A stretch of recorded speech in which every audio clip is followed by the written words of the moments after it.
लोकाभिरामं रणरङ्गधीरं राजीवनेत्रं रघुवंशनाथं कारुण्यरूपं करुणाकरन्तं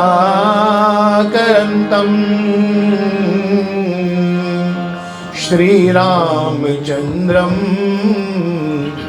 शरणं प्रपद्ये। मनोजवं मारुततुल्यवेगं जितेन्द्रियं बुद्धिमतां वरिष्ठं वातात्मजं वानरयूथमुख्यं श्रीरामदूतं शरणं प्रपद्ये। श्रीरामदूतं शरणं प्रपद्ये। कर्पूरगौरं करुणावतारं संसारसारं भुजगेन्द्रहारं सदा वसन्तं हृदयारविन्दे भवं भवानी सहितं नमामि। गुरुर्ब्रह्मा गुरुर्विष्णु गुरुर्देवो महेश्वरा गुरुर्साक्षात् परब्रह्मं तस्मै श्री गुरुवे नमः। तस्मै श्री गुरुवे नमः। तस्मै श्री गुरुवे नमः। नारायणं नमस्कृतं नरं चैव नरोत्तमं देवीं सरस्वतीं व्यासं ततो जयमुदीर्यते। वसुदेवसुतं देवं कंसचाणूरमर्दनं देवकी परमानन्दं श्रीकृष्णं वन्दे जगद्गुरु। श्रीकृष्णं वन्दे जगद्गुरु। श्रीरामं वन्दे जगद्गुरु।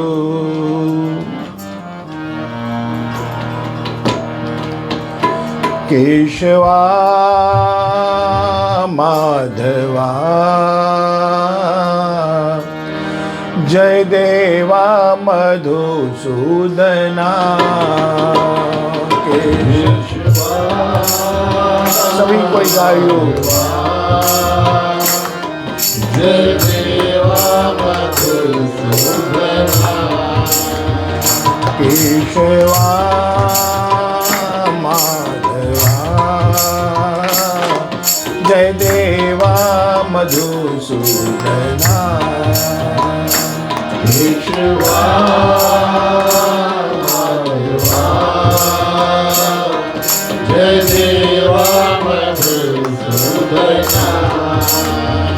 केशवा माधवा केशवा माधवा केशवा माधवा केशवा माधवा जय देवा मधुसूदना। जय देवा मधुसूदना। ओ जय देवा मधुसूदना। जय देवा मधुसूदना। नेत्र कमल दल अतीव मनोहर। नेत्र कमल दल अतीव मनोहर। अंतर्यामी प्रभु परमेश्वर। अंतर्यामी प्रभु परमेश्वर। अंतर्यामी प्रभु परमेश्वर। अंतर्यामी प्रभु परमेश्वर। माया तारन देई निरंतर। माया तारी दे निरंतर। माया देर निरंतर माया मानुष केशवा माधवा जय देवा मधुसूदना। भाव से गाइयो। केशवा माधवा जय देवा मधुसूदना। नेत्र कमल दल अति मनोहर नेत्र कमल दल अति मनोहर अंतर्यामी प्रभु परमेश्वर अंतर्यामी प्रभु परमेश्वर माया मानुष वेश मनोरम माया मानुष वेश मनोरम माया मानुष वेश मनोरम माया मानुष वेश मनोरम केशवा माधवा जय देवा मधुसूदना। केशवा माधवा जय देवा मधुसूदना। जय देवा मधुसूदना जय देवा मधुसूदना जय देवा मधुसूदना जय देवा मधुसूदना। केशवा माधवा जय देवा मधुसूदना। प्रेम से बोले लक्ष्मी नारायण भगवान की, उमापति महादेव की, राधेवर कृष्ण कन्हैया लाल की, श्री हनुमान जी महाराज की, नौ दुर्गा मैया की, सदगुरुदेव भगवान की, भागवत भगवान की, सब संतन की, सब ग्रंथन की, इस भूमि की, सनातन विश्व धर्म की। हमारे उपस्थित प्रिय बंधु, आप सभी को बहुत बहुत हार्दिक धन्यवाद, स्वागत। प्रथम दिवस श्रीमद् भागवत कथा के अंतर्गत मैं विशेष निवेदन करूंगा। या रोनिल जी, आप सभी को सम्मानित रूप में स्वागत करें। उसके बाद फिर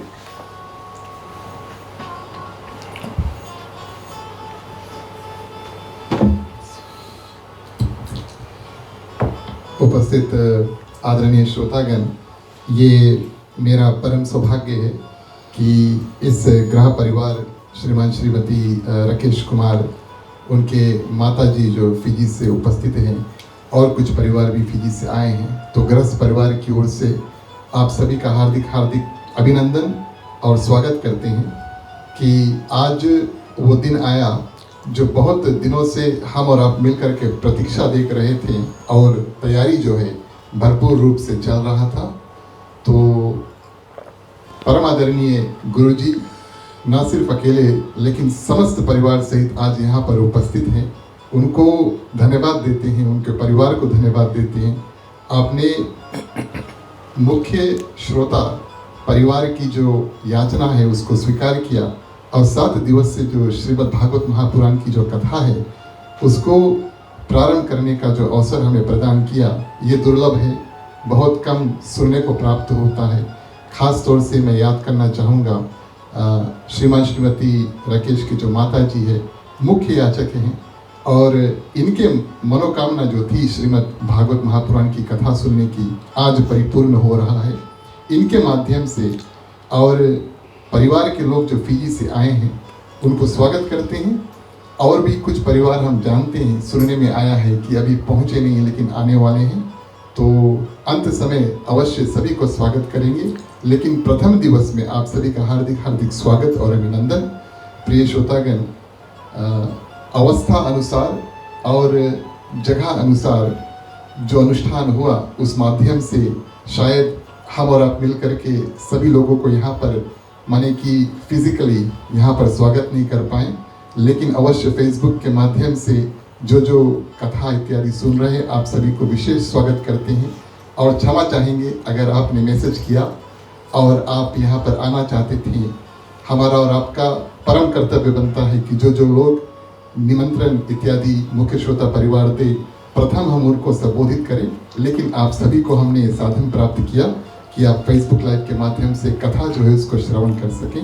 इन शब्दों के साथ में मैं आदरणीय गुरुजी से आग्रह करूंगा कि प्रथम दिवस की जो कथा उसको श्री गणेश करें। धन्यवाद रोनी ललित जी, आपने अपने हृदय के गहराइयों से बड़े अच्छे प्रकार से सभी को स्वागत किया। ऐसे समय पे ऑनलाइन टेलीकास्ट के द्वारा जितने परिवार सुन रहे हैं, आप सभी को हम धन्यवाद दे रहे हैं। श्रद्धा भक्ति के साथ में आप आज तक की कथामृत पान आप करेंगे ताकि अपने जीवन को धन्य बनाएंगे। आशीर्वाद देंगे राकेश जी और बेटी अश्विनी जी, उनके माता श्री, उनके बच्चों की ओर से, और सभी को विशेष रूप में हार्दिक हार्दिक धन्यवाद जो अपने पवित्र चरणों का स्पंदन करते हुए इस भूमि को पावन बनाया है। श्रीमद् भागवत कथा भागवत का खास महत्व बहुत गहराई से मेरे भाई बहन, श्रीमद् भागवत कथा साक्षात भगवान श्री कृष्ण का वांग्मय स्वरूप है। जैसे हम कोई अप्लायंसेस खरीदते हैं तो उसका मैनुअल मिलता है, उसको कैसे ऑपरेट करें, आप उसका देखभाल कैसे करें, उस पर कैसे नियंत्रित रखें। तो हमारे जीवन का मैनुअल जो है, जीने की कला, श्रीमद् भागवत गीता रामायण एक चिकित्सा शास्त्र है जहाँ पर हमारी आत्मा का इलाज और सही दिशा जाने के लिए हमको प्रेरित करती है। श्रीमद् भागवत कथा का जो खास महत्व है, 4 शब्दों से भा ग व त। भा का मतलब होता है ज्ञान में प्रकाश। इस समय सूर्य नारायण भगवान को भास्कर कहा गया है। भा का मतलब प्रकाश, गा का भाव अर्थ होता है ज्ञान। अंधकार में कभी आप कुछ ढूंढना चाहेंगे तो आपको अंधकार में कुछ दिख नहीं पाएगा, आपको एक लाइट की ज़रूरत पड़ेगा। जब आपको लाइट मिल जाएगा तो आप अपने मनिच्छित जो वस्तु को ढूंढ रहे हैं वो आपको मिल जाएगा। तो भा का मतलब है प्रकाश, गा के मतलब है ज्ञान, वा के मतलब है वैराग्य। जब आपको आध्यात्मिक ज्ञान का अनुभूति हो जाएगा भागवत रूपी प्रकाश के तत्वधान से, तो आपको वैराग्य की प्राप्त होगा। वैराग्य का मतलब होता है संसार से परे हो जाना, ईश्वर और जीव का मिलन। और ता का मतलब होता है त्याग। इस सांसारिक विकारों को आप त्याग करेंगे। इन 4 शब्दों से भागवत महापुराण महाकाव्य जो है, जिसको व्यास जी ने संबोधन किया हर मानव मात्र के जीवन कल्याण के लिए। सबसे पहले एक ही वेद था। ब्रह्मा जी जब वेद का अनुष्ठान किया तो उनको शांति नहीं प्राप्त हुआ, और हर एक प्राणी चाहते कि उनको जीवन में शांति मिले। 1 से 2, 2 से 3, 3 से 4 वेदों का अनुष्ठान किया, व्यास जी को शांति नहीं मिला। 6 पुराणों को लिखा, 6 शास्त्रों को लिखा, 18 पुराणों का अनुष्ठान किया, फिर भी उन्हें शांति नहीं प्राप्त हुआ। कई उपनिषद, कई शास्त्रों को उन्होंने अनुष्ठान किया, व्यास जी को शांति नहीं मिला। हर एक इंसान यही चाहते हैं कि उनको शांति मिले। कभी कभी लोग कहते हैं कि शांति नहीं मिल रहा है। संसारिक मृग तृष्णा की तरह हमारी ये जो भागदौड़ जो होता है, इसमें शांति कहाँ मिलेगी मेरे भाई बहन। शांति परम आनंद की अनुभूति को अनुभव करना, उसको शांति कहा गया। देवर्षि नारद का आगमन हुआ। नारद जी जब व्यास जी के सानिध्य में पहुँचते उनको प्रणाम किया और कहा कि महाराज, आप बड़े शांत मुद्रा में बैठे हुए चिंतित, आपने कई वेद पुराणों को अनुष्ठान किया, इतने शास्त्रों को आपने लिखा, ज्ञान विज्ञानों की चर्चा को लिखा, फिर भी आपको शांति नहीं मिला, क्यों चिंतित थे आप? व्यास जी ने कहा कि देव ऋषि नारद, जरूर मुझे शांति नहीं मिला। कई ज्ञान विज्ञानों की चर्चा को लिखने के बाद नारद जी ने समझाया, आपको शांति तभी मिलेगी व्यास जी महाराज, आपने भी कोई भगवान की लीलाओं की चरित्रों की कथा का अनुष्ठान नहीं किया, जिसमें भगवान निराकार से साकार रूप में आकर के अपनी लीलाओं का चरितार्थ करें। तब उन्होंने श्रीमद् भागवत कथा जो है 4 श्लोक, उन्होंने कहा कि मैंने अपने पिताजी ब्रह्मा जी से श्रवण किया था, मैं आपको भगवान के हर एक लीला चरित्रों की अनुष्ठान कथा सुनाऊंगा 4 श्लोक में। और नारद जी ने और व्यास जी महाराज जी को 4 श्लोक भागवत का ज्ञान कराया, जिसमें भगवान किन किन रूपों में अवतार लेते हैं, प्रादुर्भाव होते हैं। व्यास जी को सुनाने के बाद नारद जी नारायण नारायण करते हुए और वहाँ से रिक्त हो जाते हैं। व्यास जी ने सोचा, जो आनंद हमको मिला, भंवरा तब तक गुनगुनाता है जब तक उसको फूल का रस ना मिल जाए। अब फूल के रस मिल जाने के बाद भंवरा परम शांति की अनुभूति कर देता है। इसी तरह व्यास जी महाराज को शांति का अनुभूति हुआ। तब उन्होंने सोचा, जो तत्व मुझे प्राप्त हुआ है, हम चाहे वो तत्व पूरे संसार को प्राप्त हो, ताकि आनंद सबको मिल जाए। तब व्यास जी ने सोचा, मैं इस कथा को सिर्फ बोल ही सकता हूँ, लेकिन लिखने वालों को मुझे किसी को नियुक्त करना है। तब उन्होंने विचार किया कि संसार में कौन ऐसा देव है जो इस कथा को लिख सके। तो उन्होंने ध्यान किया, गणेश जी को याद किया, गणेश जी का स्तुति किया। गजवदना गणनाथा गजवदना दीननाथा, गजवदना गणनाथा गजवदना। गणेश जी महाराज को याद किया। शिरडी दाता शिव तनया,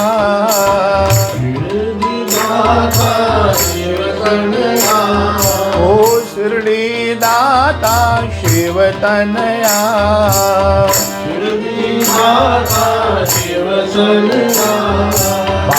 पार्थिपुरेश्वर गजानना,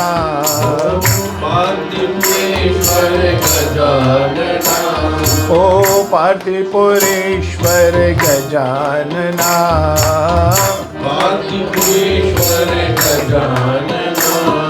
भव भयहरणम वंदित चरणम,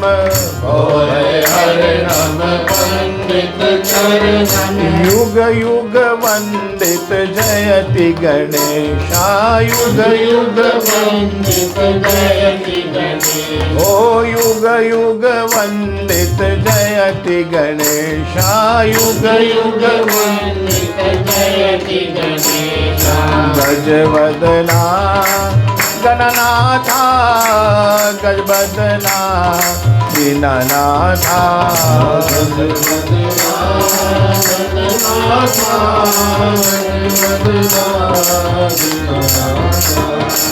शिरडी दाता शिव तनया, ओ शिरडी दाता शिव तनया, पार्थिपुरेश्वर गजानना, भव भयहरणम मंगल चरणम, ओ युग युग वंदित जयति गणेशा, युग युग वंदित। व्यास जी महाराज जी ने गणेश जी का याद किया और गणेश जी स्वयं आकर के वहाँ पर व्यास जी महाराज के पास मूर्तिमान हो गए। व्यास जी महाराज ने प्रणाम किया। गणपति देव ने कहा कि क्या सेवा कर सकूं। व्यास जी ने बहुत सुंदर शब्द कहा, जो परमानंद की प्राप्ति मुझे हुआ है, और वो कैसा आनंद है, परमात्मा का आनंद। वो सत्य का आनंद है, सत्य चित आनंद रूप है। भगवान का एक नाम है सच्चिदानंद रूपाय विश्वोत्पत्ति आदि हेतवे। हमारी संपत्ति की आनंद, हमारी घर गृहस्थी का आनंद, हमारी नौकरी चाकरी का आनंद, हमारी पारिवारिक आनंद ये अलग है। लेकिन परम आनंद जिसको कहा गया है, परम परमात्मा को कहा गया है। परमात्मा का आनंद एक बार जिसको मिल जाता है, उन्हें संसार की आनंद या मटेरियल वर्ल्ड की आनंद फीकी पड़ जाती। मेरे भाई बहन, व्यास जी महाराज अति प्रसन्न हुए। सोचा जो आनंद मुझे मिला है, ये आनंद मैं समाज को दूं, संसार को दूं, ताकि सभी इस आनंद में ही रसा वैसा हो जाए, रस रूप हो जाए, रस रूप हो जाए।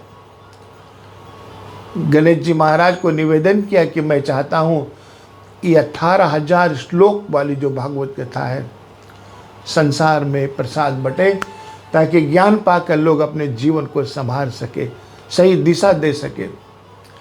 मैं बोलता रहूँगा गणपति महाराज आप इसको चरितार्थ इसको लिखें। गणेश जी ने कहा जरूर मैं लिख तो सकूँगा, लेकिन एक शर्त है, कंडीशन है। एक बार मेरी कलम चलने लगती है तो रुकती नहीं है।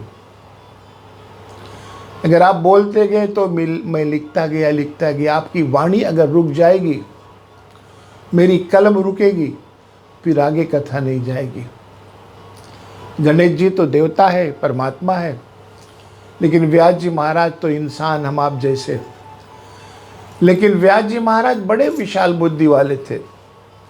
नमस्त व्यास विशाल बुद्धि फुल्लार विंदार यतपत्र नेत्र्यम त्वेन भारत तैल पूर्णा प्रज्वालितुगणा यण मंत्र दीपा प्रज्वालितुगणा यण मंत्र। नमस्त व्यास विशाल बुद्धि वाले व्यास जी महाराज।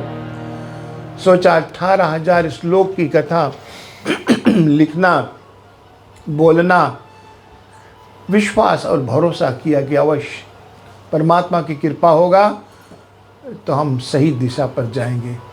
ठीक है, गणेश जी को अनुमति दे दिया, महाराज आप लिखें। तो सबसे पहले व्यास जी महाराज ने कोई देवी देवताओं का स्तुति नहीं किया, परम सत्य का ही वंदन किया, क्योंकि परम सत्यम जगत मिथ्या, एक परमात्मा ही सत्य है और ये संसार बदल जाएगी। जिसको हम कहते कि हमारा है, एक दिन किसी और का हो जाएगा। परिवर्तन दुनिया का विधान है। एक सच्चा है तो सत्यम शिवम सुंदरम, ओ सत्यम शिवम सुंदरम। उसी को सत्यनारायण भगवान भी बोला गया है, उसका कभी नाश नहीं होगा। सत्यम शिवम सुंदरम, ओ सत्यम शिवम सुंदरम। राम अवध में काशी में शिव, राम अवध में काशी में शिव। कितने अच्छे से आप लोग गा रहे हैं, अच्छा लग रहा है, भाव से श्रद्धा से। राम अवध में काशी में शिव, राम अवध में काशी में शिव। कान्हा वृंदावन में, कान्हा वृंदावन में। दया करो हम एक बने सब, दया करो हम एक बने। ओ दया करो हम एक बने सब, दया करो हम एक बने सब। हर घर की आंगन में राधा मोहन शरणम, ओ सत्यम शिवम सुंदरम, ओ सत्यम शिवम सुंदरम वही सत्य ही परमात्मा, परम सत्य। व्यास जी ने महाराज और परम सत्य का बंधन किया और फिर कथा बोलना प्रारंभ किया। चारों युगी की कथा को लिखना उन्हें, लिखते लिखते 6 घंटे हो गए। गणेश जी की कलम चल पड़ी और वाणी चल पड़ा व्यास जी महाराज का। 6 घंटे हो गए। व्यास जी महाराज को थोड़ा थकान आया। संध्या बंदन का समय हुआ, ब्राह्मण थे ना, संध्या बंदन का समय हुआ, स्नान का समय हुआ। सोचा अगर मेरी वाणी रुक जाएगी तो गणेश जी की कलम रुक जाएगा, फिर कथा पूर्ण नहीं होगा। तब व्यास जी महाराज ने नमस्त व्यास विशाल बुद्धि, इतनी विशाल बुद्धि उन्हें था तो बुद्धि से काम किया। उन्होंने एक श्लोक का ऐसा अनुष्ठान किया मेरे प्रिय बंधुओं।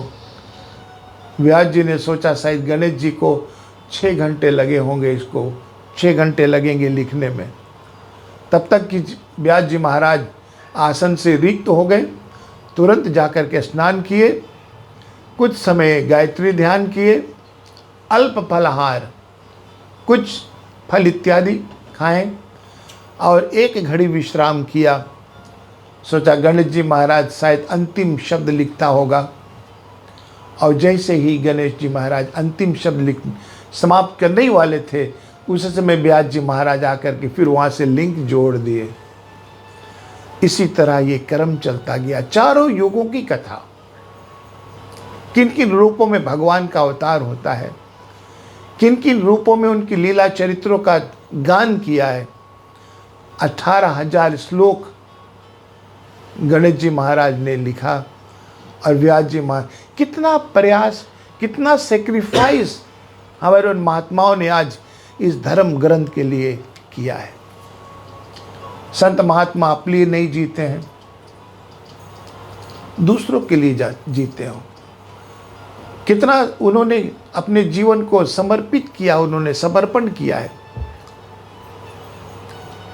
कि 5 चीज दुनिया में ऐसे मेरे भाई बहन जिनका जीवन अपने लिए नहीं है, जन कल्याण के लिए है।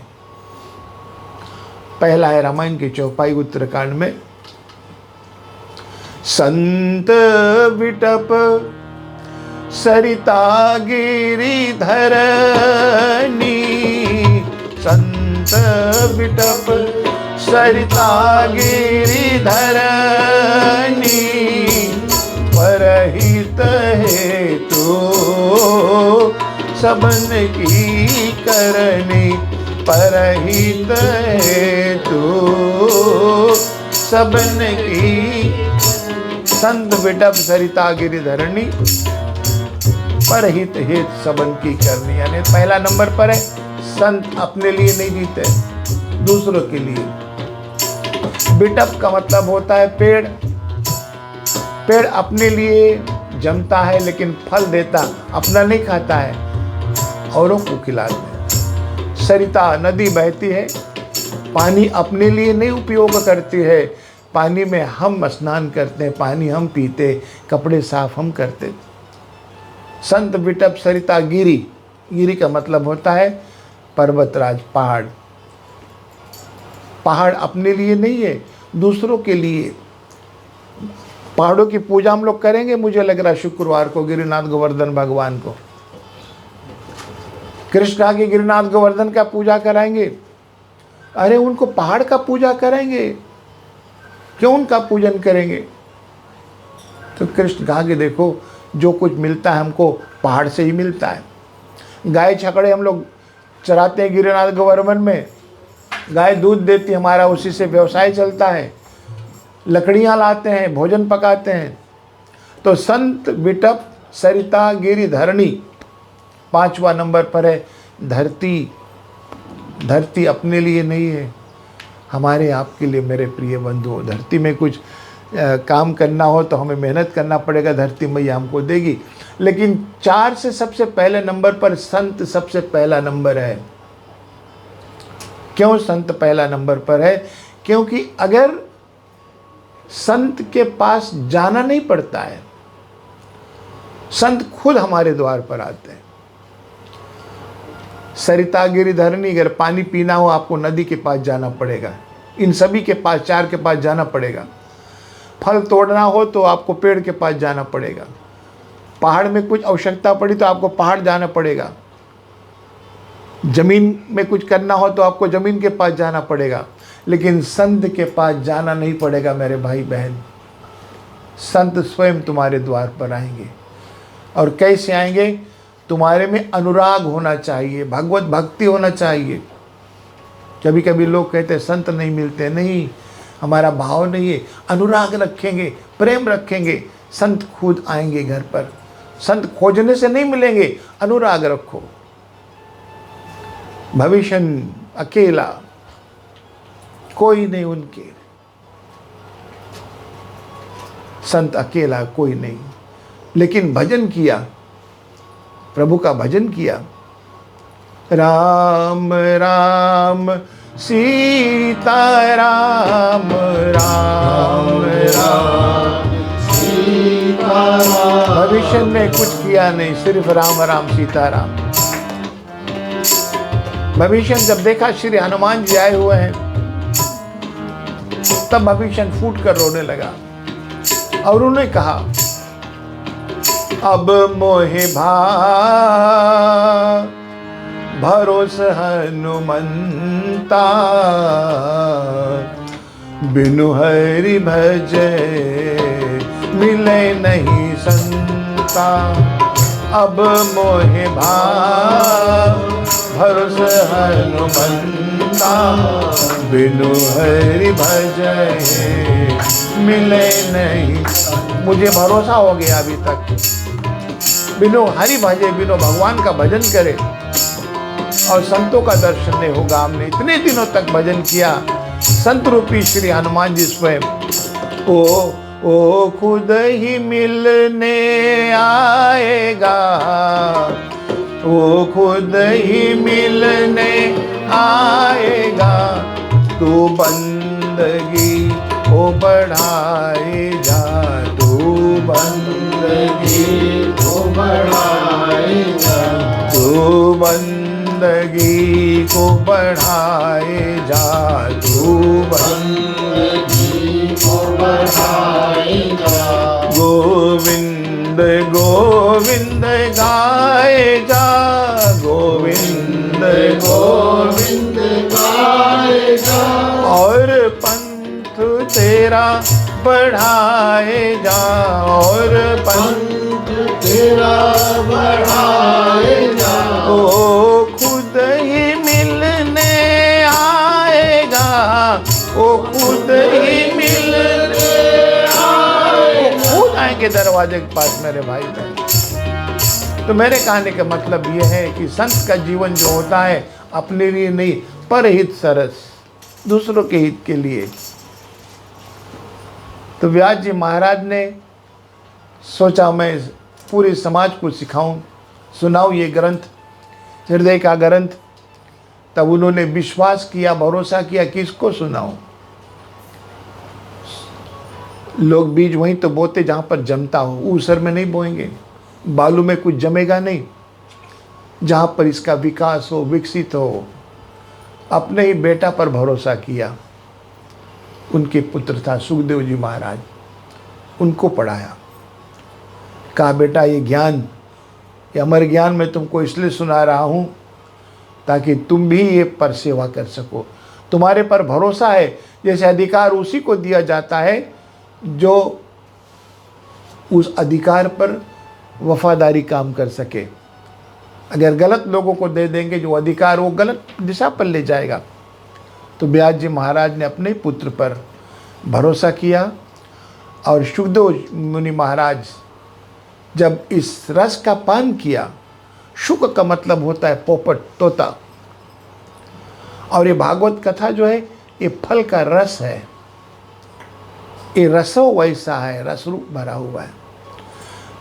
तोता रूप सुखदेव मुनि महाराज ने अपना चोंच का प्रहार किया, इसका रसपान किया, तब श्रीमद् भागवत से इसका नाम परिवर्तन हुआ सुख सागर। सुखों के सागर है, सारे संसार के सुखों का सागर श्रीमद् भागवत कथा है। इसलिए तो गाया गया है, तू प्यार का सागर है, तू प्यार का सागर है। ये भागवत प्यार का सागर है। तेरी एक बूंद के प्यासे हम, तेरी एक बूंद के प्यासे हम, लौटा जो दिया तूने, लौटा जो दिया तूने, चले जाएंगे जहाँ से हम, चले जाएंगे जहाँ से हम, तो प्यार का सागर है, तो प्यार का सागर। तो सुखदेव मुनि महाराज और तोता रूप जब इस पर अपना चोंच का प्रहार करके रस पिया, तब ये सुख का सागर हो गया। श्रीमद् भागवत ग्रंथ श्री सुख सागर एक ही ग्रंथ है मेरे भाई बहन। सुखदेव जी महाराज का जब इसमें आगमन हुआ है, तब ये सुख का सागर और सारे सुखों का सागर है। जीने और मरने की कला भागवत कथा में मेरे बंधु। एक बार का जिक्र है, देव ऋषि नारद कहीं से ब्रह्मलोक, विष्णुलोक, शिवलोक, इंद्रलोक, देवलोक, गोलोक का भ्रमण करते हुए धराधर पर आया और क्या देखा, एक तरुणी। भागवत कथा में लिखा हुआ है, एकादपि विशालाया चत्वारं कृत्यो मला, सत्संगार समात्ताया तुर्दसंग से नारदम। एक बार देवर्षि नारद जब आया, देखा है कि स्त्री, बूढ़ी जवान तरुणी स्त्री, और जब नारद जी को देखी तो दौड़ पड़ी, भौ भौ क्षणम तिष्ठा, भौ भौ थनम शिष्टा, हे साधु महात्मा रुको। नारद जी कहा, देवी आप कौन है? वो कहती, मेरा नाम भक्ति है। और बगल में देखा दो बूढ़े अचेत पड़े हुए हैं, घोर निद्रा में बूढ़े, करीबन 80 वर्ष के भी ज्यादा आयु वाले। बोला, ये दो कौन है? बोले, दो हमारे बेटे, का नाम ज्ञान, दूसरे का नाम बैराग। तपश्चर्या मादृष्टं श्रूयं तन मामुनिस्तम। नारद जी को संदेह हो गया, बोले तो उल्टी बात आप कर रहे हैं। आप जवान हो, बच्चे बूढ़े। वास्तव में बच्चे जवान हो, माँ बूढ़ी हो, लेकिन आप तरुणी हो और बच्चे बूढ़े, ताकने की शक्ति नहीं। उनकी चरण पर गिर जाती, बोले महाराज देवऋषि नारद, मैं भी बूढ़ी हो चली थी और मुझे किसी समय वरदान मिला था, देवी भक्ति, तुम्हारा मान सम्मान संसार में अगर कभी कहीं होगा नहीं, तुम सीधे वृंदावन चले आना। द्वापर अंत कृष्ण भगवान को जब स्वधाम जाने के बाद कलयुग का आगमन हुआ मेरे भाई बहन, तो धर्म सुनि नहीं काना, बाड़े खल बहु चोर जुआड़ा, तेल लंपट पर धन पर दारा, माँ नहीं मात पिता नहीं देवा। कलयुग के आगमन पर धर्म अधर्म में परिवर्तन हो गया है। गंगा जमुना नदी सब दूषित हो गए। ब्राह्मणों के पास सिर्फ जनेऊ मात्र ही रह गया। हे देवऋषि नारद, मंदिर भी दुष्टों के हाथों में चली गई, धरती कांपने लगी, मेरा मान सम्मान करने वाला कोई नहीं, ना भक्ति, ना ज्ञान, ना वैराग। उधर पोषण में लगे हुए सब, सिर्फ पेट पाल रहे अपना। मुझे वरदान मिला था, देवी भक्ति, जब भी कभी तुम्हारा मान सम्मान संसार में नहीं होगा, तुम सीधा वृंदावन चले जाना। वृंदावन जाने पर तुम बूढ़ी से तरुणी हो जाओगी, तुम्हारा मान सम्मान बढ़ जाएगा। मैं अपने दोनों पुत्रों को लेकर देवऋषि नारद, और जैसे ब्रज भूमि आई और यहाँ पर आने के तत्पश्चात मैं तरुणी हो गई, मैं बूढ़ी से युवा हो गई। कैसे हुई? बोले, जैसे मैं यहाँ पर आई और वहाँ ब्रज भूमि पे तो निस दिन बरसत नयन हमारे, कृष्ण के वियोग में रात दिन सब आँख में आंसू बहा रहे। निस दिन बरसत नयन हमारे, निस दिन बरसत नयन हमारे। बूढ़ी से जब मैं तरुणी हो गई, यहाँ वृद्ध भूमि आई, हरि नाम संकीर्तन से जहाँ देखो वहीं कृष्ण भजन हो रहा है। निस दिन बरसत नयन हमारे, निस दिन बरसत नयन हमारे। जितने गोप गोपियां गाय छकड़े सब आंख में आंसू लेकर कृष्ण के वियोग में दुखी है, उनको ढूंढ रहे हैं। ये ब्रज भूमि है। इसलिए तो कृष्ण नित्य उद्धव जिसे कहते कि उद्धव मोहे ब्रज बिसरत नाही। ब्रज भूमि हम कभी भूल नहीं पाएंगे। उद्धव ने पूछा क्यों? इसलिए मेरे वियोग में निस दिन बरसत नयन हमारे, निस दिन बरसत नयन हमारे। ओ जब से श्याम सिधारे, जब से श्याम सिधारे, निस दिन बरसत नयन हमारे। गाय छकड़े सब कृष्ण योग में। और जब ये यहाँ पर पहुँचती है देवी भक्ति दोनों पुत्रों को लेकर, तो भक्ति तो तरुणी हो गई, बूढ़ी सी जवान हो गई, लेकिन दुर्भाग्यवश मेरे बच्चे ज्ञान वैराग अचेत पड़े, कोई मानने वाला नहीं इनका। नारद जी ने कहा कि देवी चिंता मत करो, मैं वचन दे रहा हूं, मैं वादा कर रहा हूं, तुम्हारे दोनों पुत्रों को भी मैं मर्याद और तरुण बनाऊंगा। नारद जी आकर के अपने हाथों से कर पल्लों से और उनको हाथ फेरते हैं, ज्ञान बेटा बैराग जागो, ज्ञान जागो, बैराग जागो, लेकिन कोई असर नहीं हो रहा है, अचेत पड़े हुए। नारद जी जोर जोर से आवाज किए, कोई असर नहीं पड़ रहा है, ज्ञान वैराग शुष्क है। भक्ति क्या है, ज्ञान वैराग क्या है? भक्ति का मतलब होता है परमात्मा से जुड़ना, दिल में दया रखना, तभी आप भक्त कहलाएंगे। ज्ञान का मतलब होता है इस प्राकृतिक रूपी ज्ञान की अनुभूति करना। शरीर क्या है, आत्मा क्या है, परमात्मा क्या है, इसको समझना, आध्यात्मिक ज्ञान, स्पिरिचुअल लाइफ की तरफ। संसार क्या है, एक दिन हम ट्रांसिट में, एक दिन हम यहाँ से रूपसुत हो चले जाएंगे मेरे भाई बहन। कोई भरोसा नहीं संसार का, जब तक रहो प्रेम से रहे। संसारिक जीवन है जैसे नाव, पानी में नाव चलती है, बिना पानी के नाव नहीं चलेगी। अगर वही पानी नाव में भर देंगे तो नाव चलेगी नहीं, डूब जाएगी।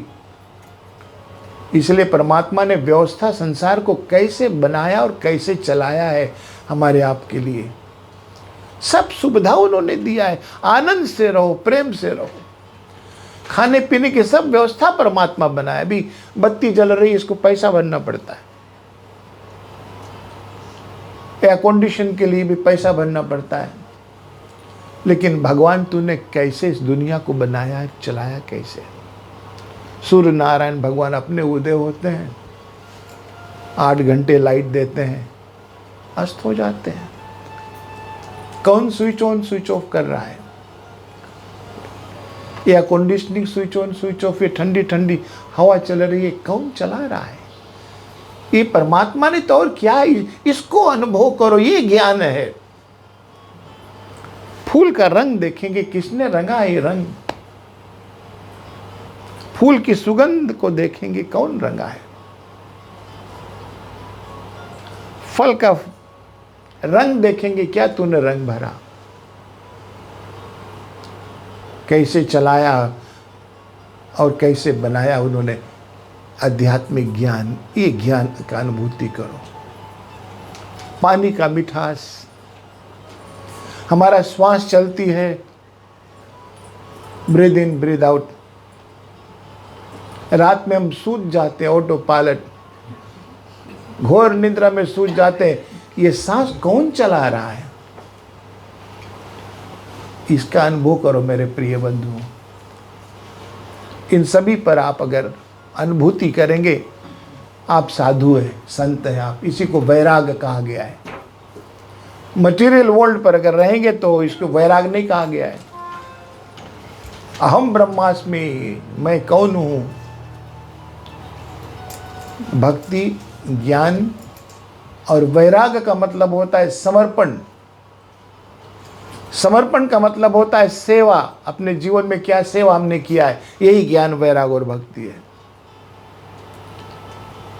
हम जाएंगे तो परमात्मा कभी नहीं पूछेंगे तुम अपने समय पर कितने पॉपुलर थे, कितने दाम के कपड़े पहने थे, कितने बैंगल और ज्वेलरीज पहने थे, कितने दाम के मंगलसूत्र पहने थे, कितने हाई सोसाइटी में थे आप। ये नहीं पूछेगा।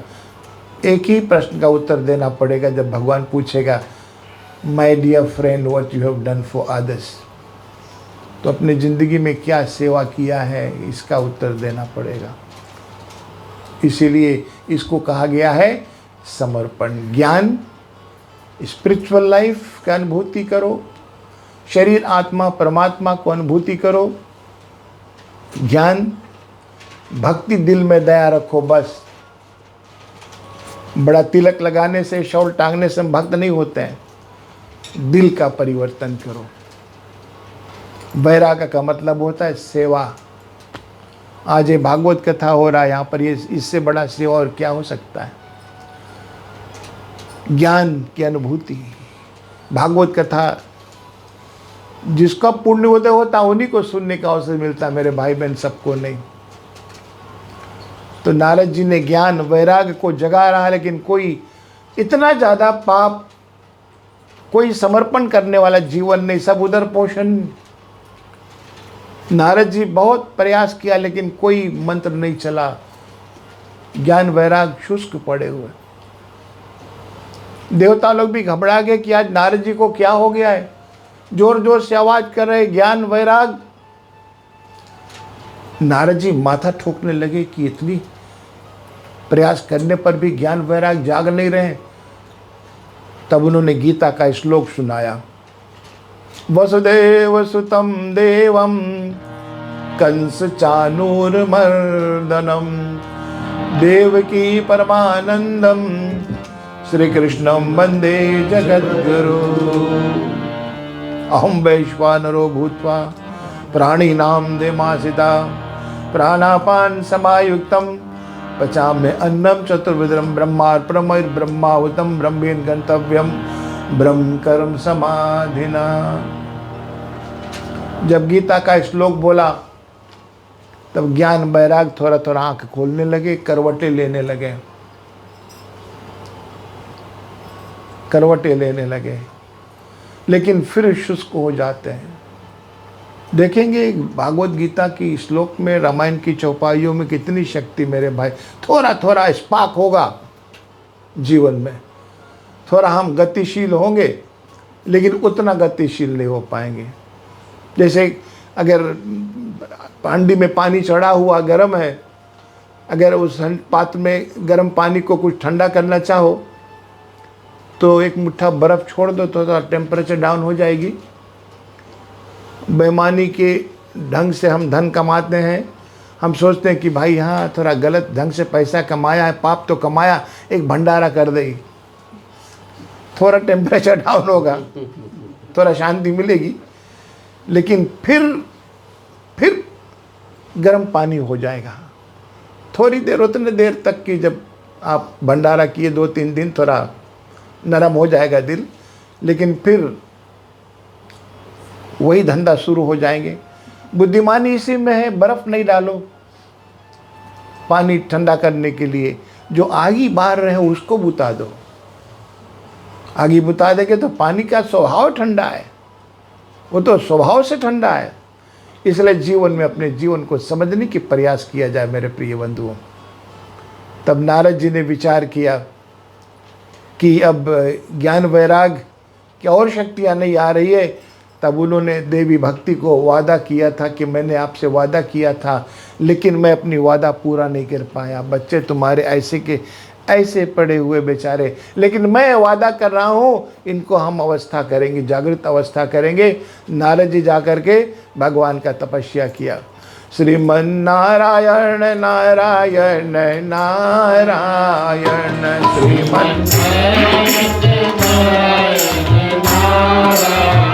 ओ श्रीमन्नारायण नारायण नारायण श्रीमन्नारायण नारायण नारायण ओ श्रीमन्नारायण नारायण नारायण श्रीमन्नारायण नारायण नारायण ओ बद्री नारायण नारायण नारायण बद्री नारायण नारायण नारायण ओ बद्री नारायण नारायण नारायण बद्री नारायण नारायण नारायण ओ सत्य नारायण नारायण नारायण सत्य नारायण नारायण नारायण। नारद जी तपस्या की, आकाशवाणी हुआ।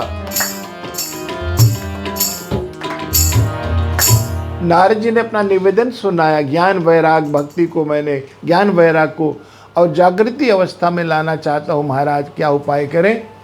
तो आवाज आकाश में हुआ, एक ही प्रकार से ज्ञान वैराग संसार में जागृत हो जाएंगे। एक ही शब्द आया, सत्कर्म स्रवंति ते। जब नारद जी ये शब्द सुना, सत्कर्म स्रवंति ते, तो नारद जी मीनिंग नहीं समझ पाया कि इसका मतलब क्या है। शब्द तो आ गया, सत्कर्म स्रवंति ते। नारद जी बड़े बड़े ज्ञानियों से पूछ रहे कि भैया सत्कर्म स्रवंति ते का मतलब क्या है। कोई सही उत्तर नहीं दे रहा है। नारद जी फिर मुसीबत में पड़ गए। सत्कर्म स्रवंति ते का मतलब नहीं मिल रहा है, क्या है, क्या साधन है। नारद जी जाकर के गंगा के किनारे बैठ गए, बड़े चिंतित। जब एक संत चिंतित हो जाते हैं तो भगवान का सिंहासन डोल जाता है, क्योंकि भगवान स्वयं कहते हैं कि हम संतों के पीछे पीछे जहाँ जहाँ मेरे संत सिधाए। जहाँ जहाँ संत जाते मेरे भाई बहन, पीछे पीछे भगवान जाते हैं। कैसे जाते? कबीरा मन निर्मल भयो, कबीर साहब का मन इतना पवित्र निर्मल हो गया। कबीरा मन निर्मल भयो जैसे गंगा नीर, पीछे पीछे हरि फिरे कहत कबीर कबीर। पीछे पीछे हरि फिरे कहत कबीर कबीर। भगवान आवाज करे, कबीर रुको रुको कबीर। कबीर साहब तो आग लगे बस्ती में, साधु अपन मस्ती में हो जा रहा है, क्योंकि भरोसा है भगवान का। एक भक्त अगर भगवान पर भरोसा रख लेगा मेरे भाई बहन, तो कोई चिंता नहीं उन्हें वो जाता है, क्योंकि पा लिया कुछ भरोसा वाला चीज़। बिना भरोसे के ऐसे नहीं रहते। नारद जी इतना भरोसित था परमात्मा के प्रति, और भगवान खुद उनके पास एक 4 ऋषि कुमार के रूप में आते हैं। नारद जी चिंतित, आंखों में आंसू बह रहा है कि मैंने वादा किया है देवी भक्ति को, तुम्हारे पुत्रों को मैं और युवा बनाऊंगा, लेकिन नहीं कर पाया। लेकिन भगवान का सहारा लेंगे मेरे भाई बहन। भगवान बोले you do it, I am with you. तो अपने जीवन में भरोसा रखो, मैं तुम्हारे साथ में हूं। दृढ़ई नाचर नन केरो भरोसो, दृढ़ई नाचर नन केरो, दृढ़ई नाचर नन केरो भरोसो, दृढ़ई नाचर। सूरदास का बहुत भरोसा था भगवान पर।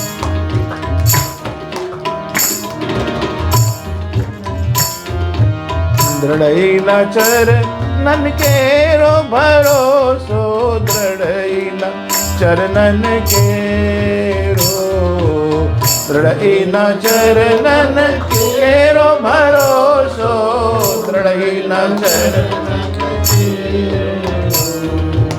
श्री बल्लभ नखचंद चंद्र छठा दिन श्री बल्लभ नख चंद्र छठा दिन सब जग मास भरोसो दृढ़ न चरणन केरो भरोसो दृढ़ न चरणन।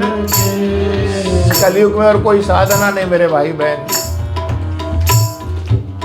साधन और नहीं या कली में, साधन और नहीं या कली में, जासु होत निवेरो, साधन और नहीं या कली में, जासु होत निवेरो। सूर कहे कहे दुबिधना अंदरो, सूर कहे कहे दुबिधना, बिना मूल को चेरो भरोसो दृढ़ न चरणन केरो, दृढ़ न चरणन केरो भरोसो दृढ़ न चरणन, दृढ़ न चरणन, दृढ़ न चरणन। भगवान के चरण में भरोसा रखो मेरे भाई बहन, देखेंगे परमात्मा का चमत्कार हमारा। तो नारद जी का चमत्कार हुआ, संत की दुख भगवान से सहन नहीं हुआ, 4 ऋषि कुमार के रूप में आ गए।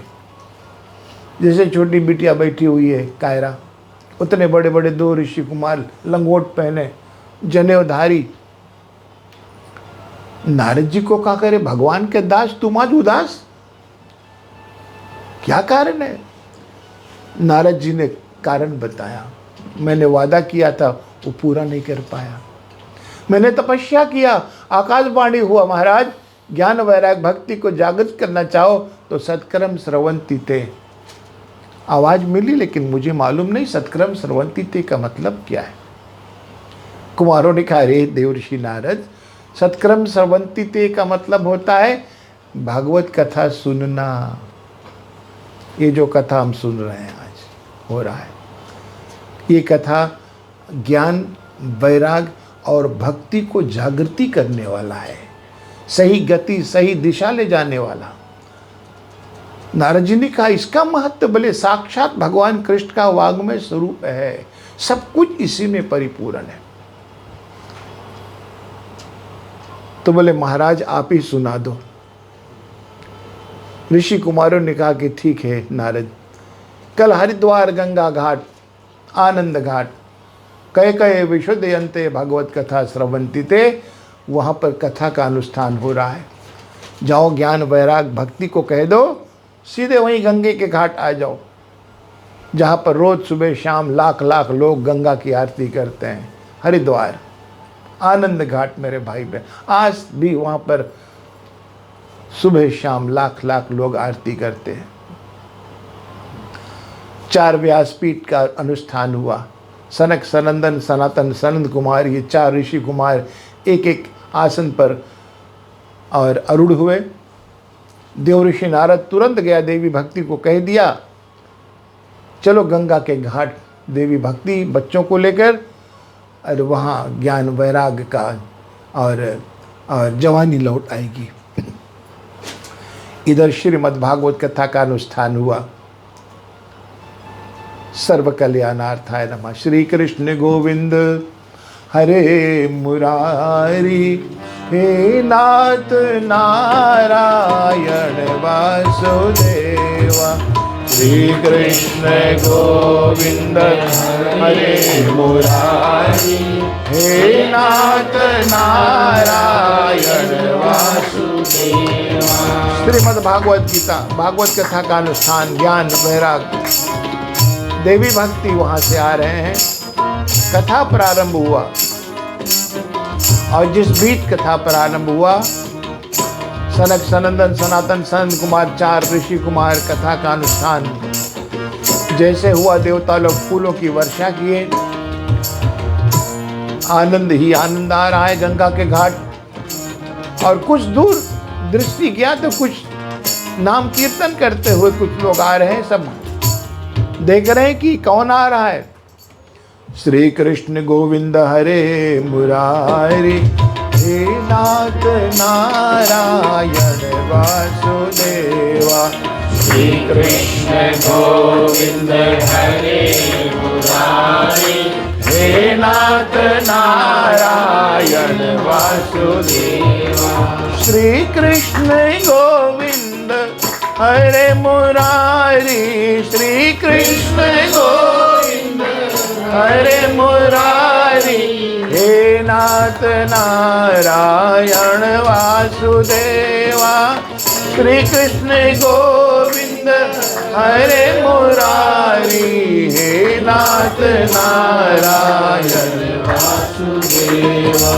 गोविंद जय जय गोपाल जय जय, गोविंद जय जय गोपाल जय जय। ओ राधा रमन हरि गोविंद जय जय, राधा रमन हरि गोविंद जय। और जैसे ही नजदीक पहुंचे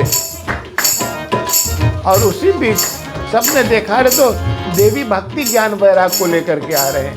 गंगा जमुना सरस्वती तमाम तीर्थ भी साथ में आए हुए हैं। देवी भक्ति व्यासपीठ को प्रणाम करती है, ऋषि कुमारों को वंदन प्रणाम करती है और फिर ज्ञान वैराग शुष्क पड़े हुए हैं।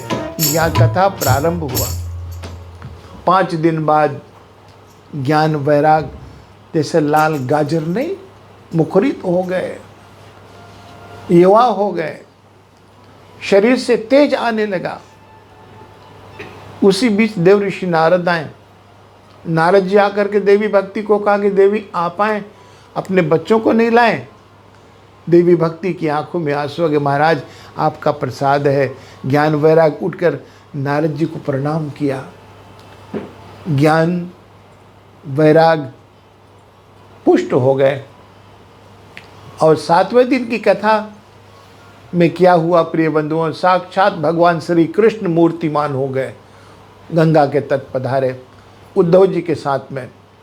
देवी भक्ति दौड़कर कृष्ण भगवान के चरण पकड़ ली। हे केशव, हे द्वारकाधीश भगवान, अब इस धरती धराधर को छोड़कर पुनः वापिस आप वैकुंठ ना जाएं। द्वापर अंत आपके जाने के बाद इतना अत्याचार, भ्रष्टाचार, भक्ति ज्ञान वैराग को मानने वाला कोई नहीं। सिर्फ उदर पोषण, मंदिर भी दुष्टों के हाथों में, तीर्थ भी दूषित हो गई। जहाँ देखो वहीं हिंसा, मार काट, अत्याचार, भ्रष्टाचार, लूटामारी। हे केशव, इस धरती को छोड़कर आप पुनः वापिस ना जाएं। भगवान कृष्ण का देवी भक्ति ये तो प्राकृतिक नियम है। यदा यदा ही धर्मस्य ग्लानिर्भवति भारताभिरा परित्राणाय साधूनां च विनाशाय धर्म संस्थापनार्थाय संभवामि युगे युगे। ये तो प्राकृतिक नियम है। जब संसार बनती है, ज़्यादा पाप होता है तो निराकार से नराकार में हम आते धर्म की रक्षा करने के लिए। धर्म रक्षिति रक्षिता, धर्म विनाशिति विनाशिता। हम आते हैं और जाते हैं, ये प्राकृतिक नियम है। तुम्हारे निवेदन पर मैं वादा कर रहा हूँ देवी भक्ति, तुम्हारे निवेदन पर मैं अपना जो आध्यात्मिक तत्व जो तेज है वो मैं भागवत ग्रंथ में स्थापित कर रहा हूँ। और जहाँ जहाँ पर लोग मेरी कथा सुनेंगे, मैं तो भागवत में मूर्तिमान होकर सभी को आशीर्वाद देता रहूँगा।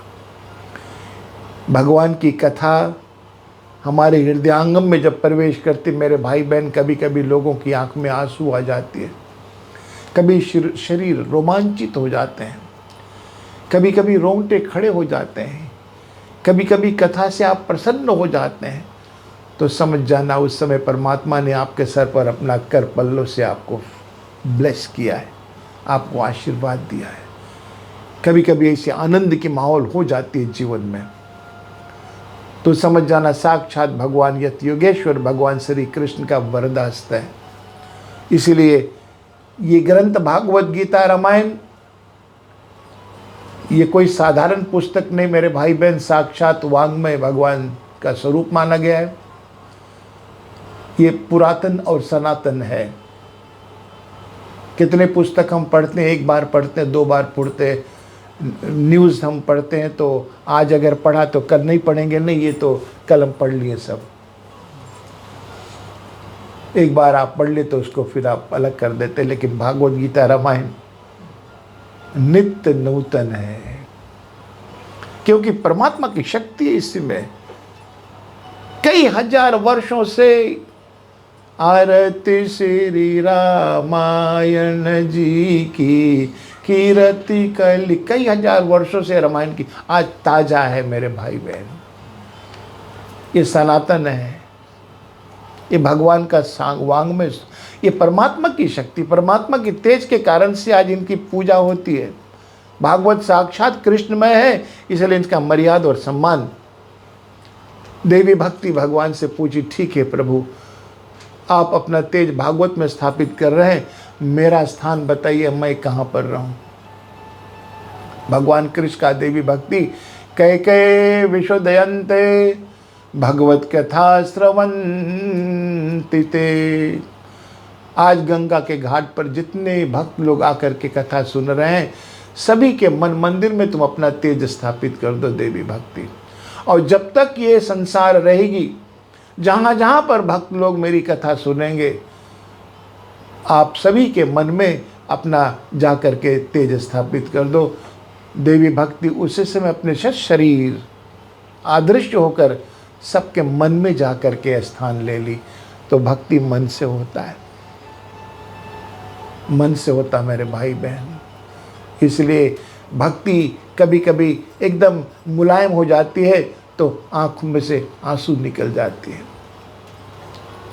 आंसू निकल जाते, तो समझ जाना ये परमात्मा की विशेष अनुग्रहित कृपा हुआ है। कभी कभी रो दो भगवान के सामने जा कर के बैठ कर, अपना दुख किसी को सुनाओ नहीं, संसारियों को मत सुनाओ। सुनाना हो तो कोने में बैठ जाओ, आंसू बहाओ, भगवान का सिंहासन डोल जाएगा। भगवान सर्वव्यापक रूप में है, हर एक प्राणियों में। मम वंशे लोके जीव होते सनातना अहम ब्रह्मास्मि। हर एक जीव में ईश्वर है, किसी को सताने की आवश्यकता नहीं। इसलिए हमारा सनातन धर्म वो धर्म है,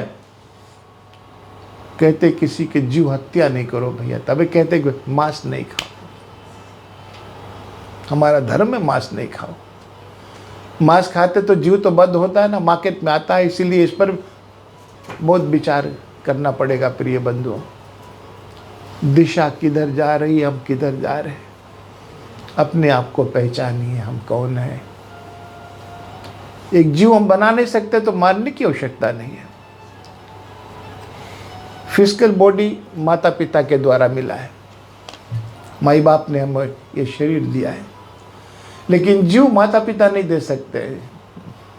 जीव देने वाला ईश्वर है। जब शरीर माता पिता ने दिया है तो अपने ज़िंदगी में अपने शरीर से माता पिता के लिए सेवा करो। जैसे भैया राकेश दोनों प्राणी आज माता जी की 80th बर्थडे पर भागवत कथा सुना रहे हैं। इतनी उम्र पर भी आप देखो उनके चेहरे पे मुस्कान और तेज, क्योंकि अच्छे से परिवार देख रहे हैं। दोनों प्राणी कितना कितना अच्छा लग रहा है। इसे हमारा संस्कार बनी रहे। माई बाप शरीर दिया तो उनके लिए सेक्रीफाइस करना ज़िंदगी में, और जीव जब ईश्वर ने दिया है तो हमेशा कनेक्ट विद गॉड, हमेशा भगवान से जुड़े रहो मेरे भाई बहन। उठते बैठते सोते जागते खाते पीते सुबह या शाम भगवान से जुड़े रहो, तभी हमारा जीवन पवित्र और सुफल होगा। भगवान को अगर नहीं जुड़ेंगे अपने ज़िंदगी में, अच्छा हो बुरा हो जो भी हो, जय श्री कृष्ण को सब बैलेंस कर लेंगे, सब बैलेंस करेगा। गोपियाँ ने जब खीर पकाई, चीनी की जगह नमक डाल दी, लेकिन वो कृष्ण कीर्तन करके बनाई थी, लेकिन वो भी मीठा हो गया, नमक भी मीठा हो गया। वो है कृष्ण, वो है राम।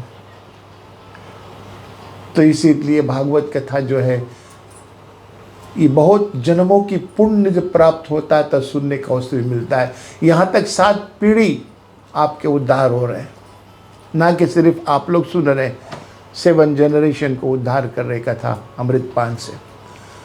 इसी बीच और प्रिय बंधुओं, अश्वत्थामा, गुरु द्रोणाचार्य के पुत्र अश्वत्थामा ने और ब्रह्मास्त्र चलाया। अभिमन्यु की पत्नी उत्तरा कि गर्भ को दग्ध करने के लिए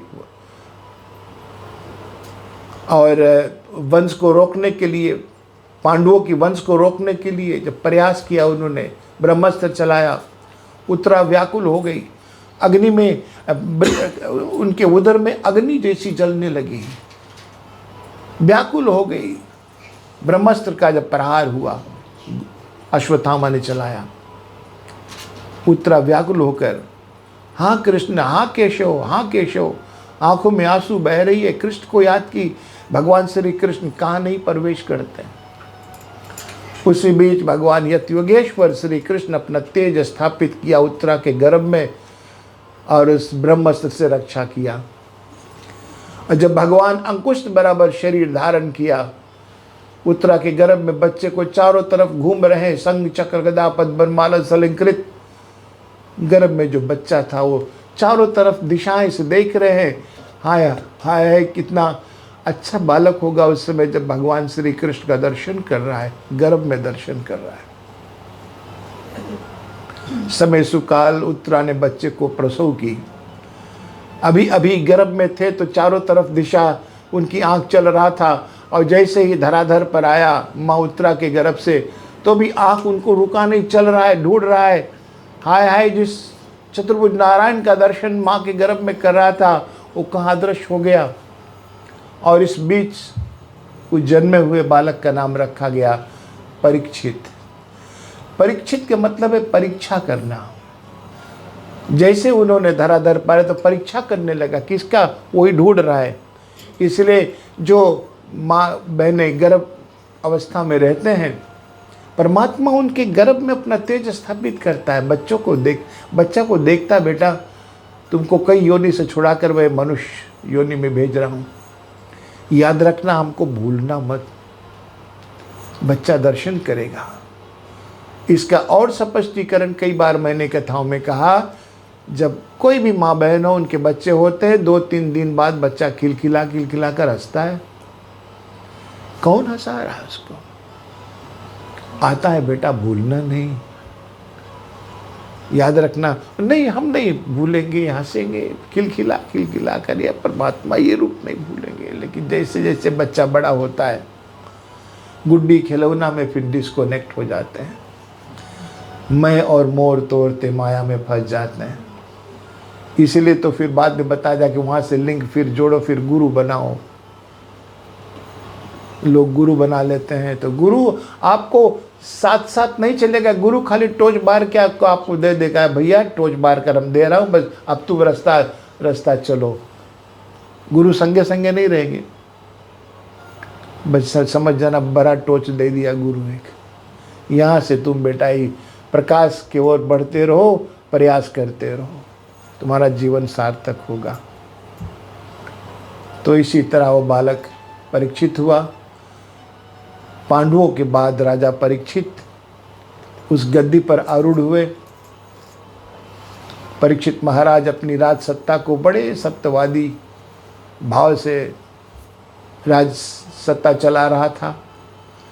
एक दिन परीक्षित गया, देखा बाप दादों ने, पांडवों ने, और एक बॉक्स में बहुत ज़्यादा मुकुट रखे थे, एक से एक मुकुट। एक मुकुट को परीक्षित ने देखा, बड़ा अच्छा लगा उन्हें, बहुत कीमती था, बहुत सुंदर था, और उसको अपने सर पर रखा। सर पर रखकर और घोड़े पर बैठा, अपने राज्य का देखभाल करने के लिए खम खम रथ भगाया। कुछ ही दूर रथ नहीं जा पाया तो क्या देखा, एक वैश्य धर्म रूपी बैल को मार कर ला रहा था। गोबर मूत्र से बैल, और गाय भी बेचारी आंख में आंसू रो रही है। और परीक्षित महाराज ने जब ये दृश्य देखा तो अपने घोड़े को रोका, 3 पैर बैल को तोड़ दिया, एक पैर पर बेचारा कूद रहा है, गाय रो रही है। पूछा तुम कौन हो? बैल ने रोते हुए कहा कि ये मुझे मार रहा है। पूछा परीक्षित मारने वालों को तुम कौन हो, अपना परिचय दीजिए। उन्होंने कहा कि महाराज मैं कलयुग हूँ और तुम्हारे राज्य में प्रवेश करना चाहता हूँ। परीक्षित महाराज ने निसंक से अपने तीर खींचा और कहा कि तुम कलयुग मेरे राज्य में प्रवेश करना चाहते हो। हम नहीं चाहते कि जहाँ तक हमारी सत्यवादी राजा है वहाँ पर कलयुग का आगमन हो। अब तुमको हम जीवित नहीं छोड़ेंगे।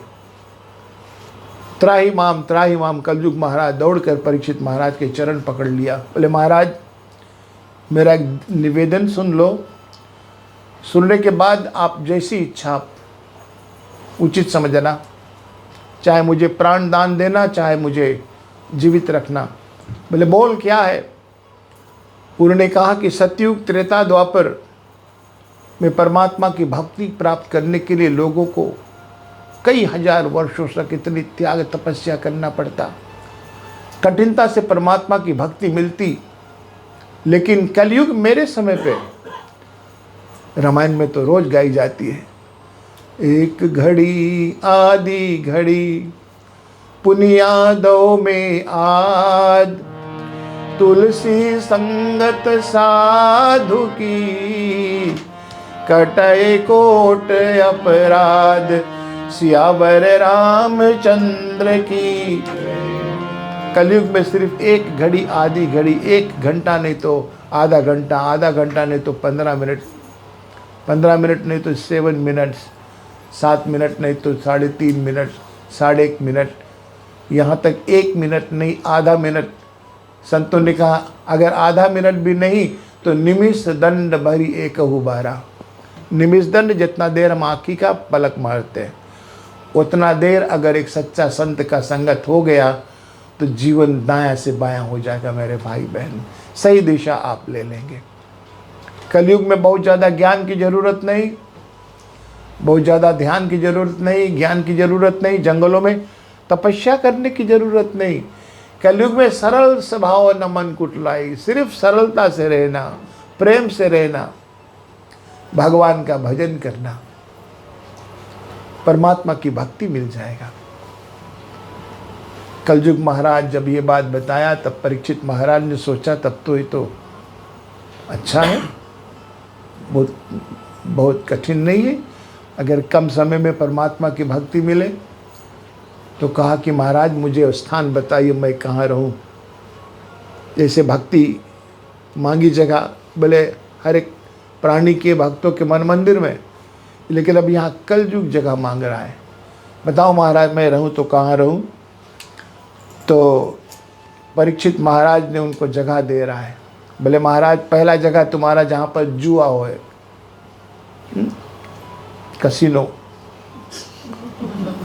मेहनत करके पसीना कमा करके खाओ मेरे भाई बहन, गलत ढंग से धन कमा कर खाना जुआ में और मदालय में, जहाँ पर लोग शराब पी करके लड़ाई झगड़ा करे, वहाँ पर वैश्यालय जहाँ पर वैश्यागामी हो वहाँ पर, और हिंसा जहाँ पर जीव मारा जाए, जीव बंद किया जाए, 4 जगह पर दिया। बोले महाराज एक जगह और दे दो।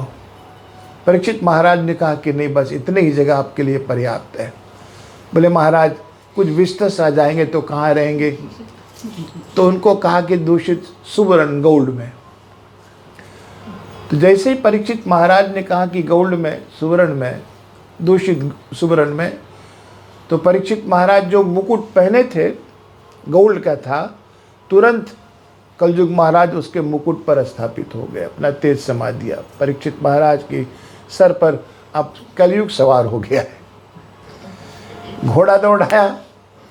बस यही तो स्थिति हमारी कलयुग में है मेरे भाई बहन। ये बुद्धि कब हमें कैसे धोखा दे दे, इसको सावधान करना। इसीलिए हनुमान जी की चालीसा रोज पढ़ो। हनुमान जी के लिए 3-4 चीज़ देते श्री बजरंग बली बाबा। श्री गुरु चरण सरोज रज, निजमन मुकुर सुधार, मन रूपी शिष्य को सुधारो।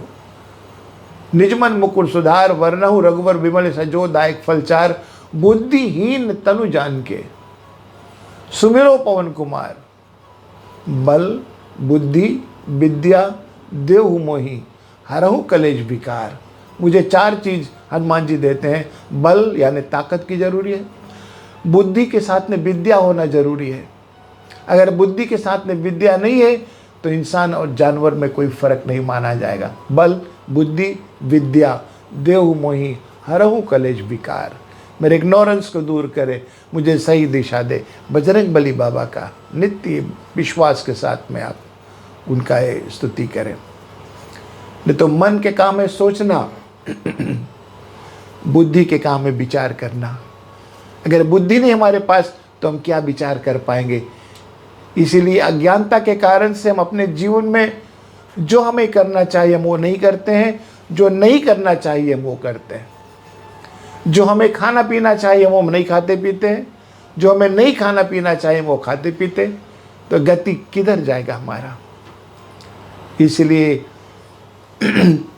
तुरंत बुद्धि पर असर पड़ा कलयुग महाराज का और घोड़ा दौड़ाया। जब उन्होंने घोड़ा दौड़ाया तो आशा और तृष्णा उनको सताया, प्यास लगा और घोड़ा दौड़ाते दौड़ाते कहाँ पहुँचा, सम्यक ऋषि के आश्रम के पास। सम्यक ऋषि बड़े सिद्धवादी संत थे, भगवान के ध्यान में अंतर्मुखी थे। भगवान के ध्यान आंख बंद करके कर रहा था। परीक्षित उसी समय घोड़े पर सवार होकर पहुंचा। देखा कि मेरे राज में ये ब्राह्मण भी मेरा सम्मान नहीं कर रहा है, मुझे देखकर आंख बंद किया हुआ है। और उसी समय देखा एक मरा हुआ सर्प पड़ा था, अपने तलवार के नोक से उठाकर सम्यक ऋषि के गले में मरा हुआ सर्प लटका दिया। कुछ ऋषि कुमार नदी के किनारे स्नान कर रहे थे और सम्यक ऋषि का एक बेटा था जिसका नाम ऋषि श्रृंग, वो भी उन बालकों के साथ में खेल रहा था। तो ऋषि श्रृंग कुछ अलग हुए तो ऋषि कुमारों ने देखा कोई राजा ने उनके ऋषि श्रृंग के पिताश्री के गले में मरा हुआ सर्प लटका दिया।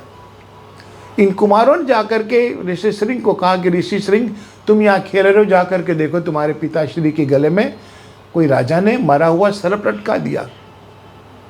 जब श्रृंगी गया देखा पिताश्री के गले में मरा हुआ सर्प और तुरंत फूट फूट कर रोने लगा। कौशिकी नदी का जल लेकर और श्राप दे रहा है कि मैं ब्राह्मण पुत्र हूँ, जिस निर्दयी राजा ने मेरे पिताश्री के गले में मरा हुआ सर्प लटकाया है, और मैं श्राप दे रहा हूँ यही जीवित नाग जीवित होकर 7वें दिन तुमको डसेगा। सर्प दष्टम तथैव च। आफ्टर 7 days ये नाग जीवित होकर उसको डसेगा। और फूट फूट कर रोने लगा। रोने की आवाज़ सुनकर सम्यक ऋषि का ध्यान टूटा, अंतर्मुखी से बहिर्मुखी हुए। बोला बेटा तुमको किसने क्या दुख दिया, क्यों रो रहे हो। बोला पिताश्री तुम्हारे गले में कोई राजा ने मरा हुआ सर्प लटका दिया और मैंने उन्हें श्राप दे दिया कि नाग जीवित होकर 7वें दिन तुमको डसेगा। पर सम्यक ऋषि को कोई दुख नहीं हुआ है। संत तो सब कुछ सहन करते हैं। देखा मरा हुआ सर्प उतार कर रखा, आंख बंद किया। त्रिकालदर्शी थे, भूतकाल भविष्यकाल वर्तमान काल को जानने वाले, past present and future tense को जानने वाले। उनको याद आया पांडवों सत्यवादी पांडवों का वंशज परीक्षित ने ये किया है बेटा, तूने श्राप दे दिया है। आंखों में आंसू आ गया उनका, कोई दुख नहीं हुआ उन्हें। उनके लिए तो मरा सर्प और फूल का हार एक ही तरह। तुरंत कहा बेटा तूने गलती किया, श्राप दे दिया। जिनके राज्य में रहते हैं उनको श्राप दे दिया, भी श्राप होकर ही रहेगा। अपने कुछ शिष्यों को और सम्यक ऋषि ने संदेशा दिया कि जाओ राजा परीक्षित को कह दो कि महाराज मेरा बेटा बहुत छोटा है और अनजान से आपको श्राप दे दिया है। जिस मरे हुए सर्प को तूने मेरे पिता श्री के गले में डाला है वही 7वें दिन तुमको डसेगा। ये बात परीक्षित को जाकर के बताया कि उनके बेटा ने श्राप दे दिया है और 7वें दिन बाद तुम्हारा मौत है। महाराज, गुरु जी की कृपा है आप पर कि जाओ अपना मृत्यु सुधार लेना, तुम्हारी मृत्यु सुधर बिगड़ने ना पाए। कोई उपाय किया जाए ताकि तुम्हारा मृत्यु सुधर जाए। परीक्षित महाराज इस विचार में डूबे हुए थे कि अब करूं तो क्या करूं। बड़े बड़े महात्माओं से पूछा कि ये श्राप मिल गया, मृत्यु कैसे सुधारे। सर्पदंश जिसको होता है, जिसको सांप काटने से मौत होती है, उसको रो रो नरक मिलता है। मौत काल रूप है मेरे भाई बहन, काल रूप सर्प सभी के पास आएगा। सावधान किया गया कि हर एक समय अपने मृत्यु को सुधारने के लिए प्रयास किया जाए। किसी ने कहा वाजपेयी यज्ञ करो, किसी ने कहा अश्वमेघ यज्ञ करो, किसी ने कहा ये करो वो करो। परीक्षित महाराज ने सोचा ये सब तैयारियां करते समय चला जाएगा, सिर्फ 7 ही दिन बचा हुआ है। ये कथा करीबन 1 साल से दिन रखा गया है। कितनी आप लोग आहिस्ते आहिस्ते तैयारी कर रहे हैं, ये 2 दिन की बात नहीं। तो इसी प्रयास, परीक्षित महाराज को कोई मार्ग नहीं मिल रहा है, लेकिन इतना उनको भरोसा था कि सुना है गंगा में जिसकी मौत होती है उसको सायुज मुक्ति मिल जाती है। अपने बड़े बेटे जन्मेजय को बुलाया, राज उनको दे दिया, बेटा अब यहाँ से तुम राज्य चलाओ। सबको समझाया, पत्नी को समझाया कि अब मैं जा रहा हूँ गंगा में, बैठूँगा गंगा में, मेरा सर्पदंश होगा तो मुझे सहज मुक्ति मिल जाएगी और कोई उपाय नहीं है। सब रो रहे हैं, मत जाओ राजा, मत जाओ राजा। लेकिन आज परीक्षित महाराज थोड़ा लो हो रहा है। परीक्षित महाराज गंगा के किनारे बैठे। बड़े बड़े संत महात्माओं को मालूम हुआ कि परीक्षित महाराज अंत समय गंगा के समीप पहुँचे हुए हैं। मृत्यु सुधारने के लिए सबकी आंख में आंसू है, सब संत रो रहे हैं। वो कैसा पात्र था वो। दशरथ जी महाराज का जब निधन हुआ सब रो रहे हैं, पत्नियां रो रहे हैं, कौशल्या, कैकेयी, सुमित्रा, बच्चे, राज सब। लेकिन वो कैसा पात्र था पर दशरथ जी महाराज, जिनके निधन पर संत महात्मा की आंख में आंसू है। वशिष्ठ मुनि महाराज भी रो रहे हैं। पात्र कैसा था। बड़े बड़े ऋषि मुनि महात्मा लोग, अत्रि, पुलत्स्य, चैवन, अंगिरा, जबाली, सब इस दुख में दुखी हो रहे हैं। परीक्षित महाराज बैठे हुए उसी समय सूर्य जैसी तेज उद्भासित हुआ, बड़ा सा तेज आ रहा है। सब घबरा हुए, मुझे लग रहा है आज साक्षात भगवान सूर्य नारायण आ रहा है। और जैसे नज़दीक पहुँचे तो 1600 वर्षीय सुखदेव जी मुनि महाराज का आगमन हो। बोले सुखदेव जी महाराज की। व्यास नंदन सुखदेव महाराज आए, सब खड़े होकर उनका मान सम्मान किया। सुखदेव मुनि महाराज आकर के गंगा के घाट परीक्षित महाराज के पास किया। परीक्षित महाराज ने उनका पूजन किया, चरण धोया, चरणोदक लिया। महाराज मुझसे गलती हो गई, मैंने शम्यक ऋषि के गले में मरा हुआ सर्प लटका दिया। मुझे श्राप मिला कि जिस मरे हुए सर्प को तूने मेरे पिताश्री के गले में लटकाया है, ये नाग तुम्हें 7वें दिन डसेगा। महाराज 7 दिन बाद मेरा मौत है। गुरुजी कृपया मुझे मेरी मौत से अभी भय लग रहा है, मैं दुखी हूँ मौत के कारण, कृपया मुझे मृत्यु के पीड़ा से निवृत्त कराइए।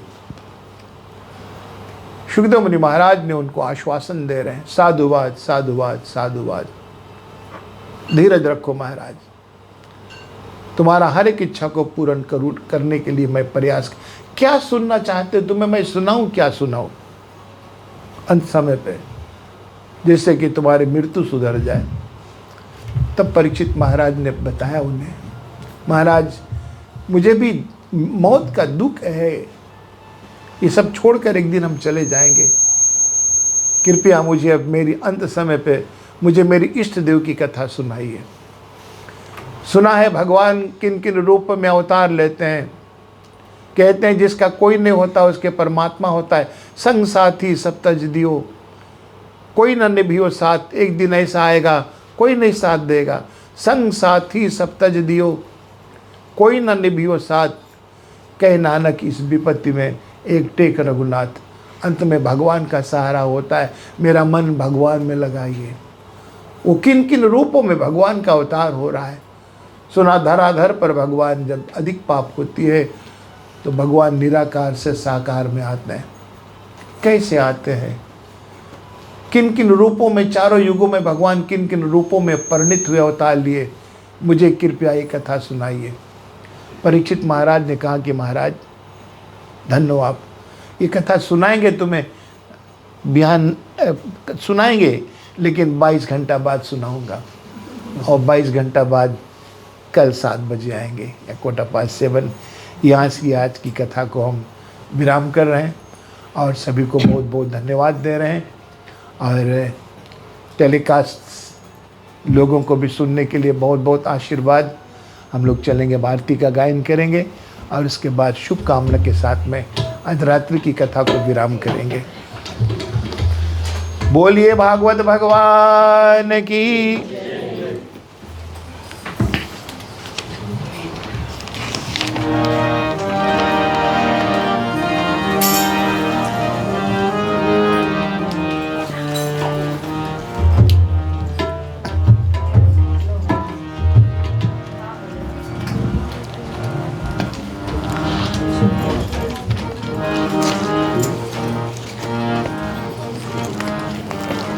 गाएगा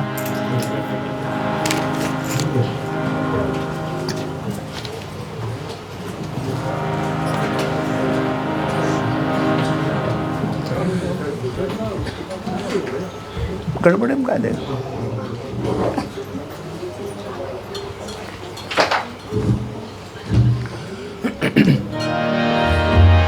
भागवत भगवान की है आरती, पापियों को पाप से है तारती। भागवत भगवान की है आरती, पापियों को पाप से तारती। बोलो भागवत भगवान की है आरती, पापियों को पाप से है तारती। भगवान की है आरती, पापियों को पाप से है तारती। ये अमर ग्रंथ, ये मुक्ति पंथ, ये पंचम वेद निराला, बिगड़ी को बनाने वाला। ये मुक्ति पंथ, ये पंचम वेद निराला, बिगड़ी को बनाने वाला। बिगड़ी को बनाने वाला, बिगड़ी को बनाने वाला। है ज्ञान यही वरदान, यही सबकी महिमा की आरती, पापियों को पाप से है तारती। भागवत भगवान की है आरती, पापियों को पाप से है तारती।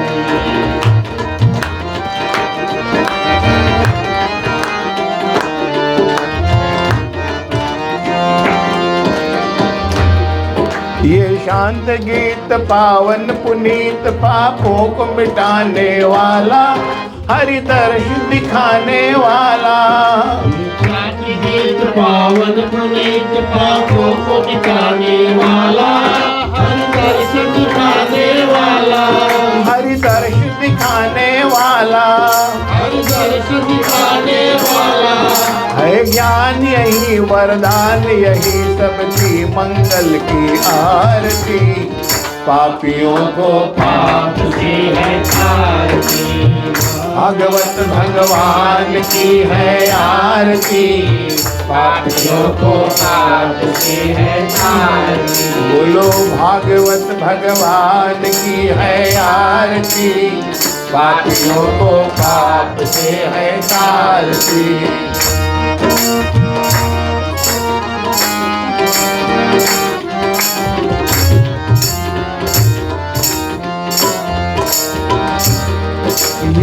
मधुर बोल जगबंद खोल, सन्मार्ग दिखाने वाला, नव ज्योति दिखाने वाला।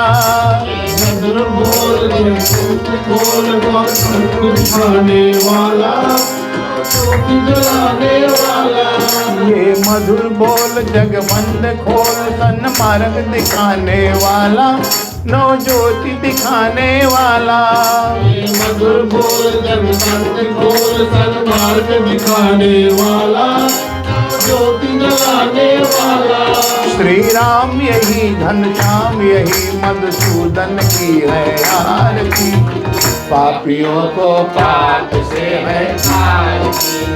भागवत भगवान की है आरती, पापियों को पाप से है आरती। बोलो भागवत भगवान की है आरती, पापियों को पाप से है आरती। बोलो पापियों को पाप से है आरती, पापियों को पाप से है आरती। ओम जय लक्ष्मी रमना, स्वामी जय लक्ष्मी रमना।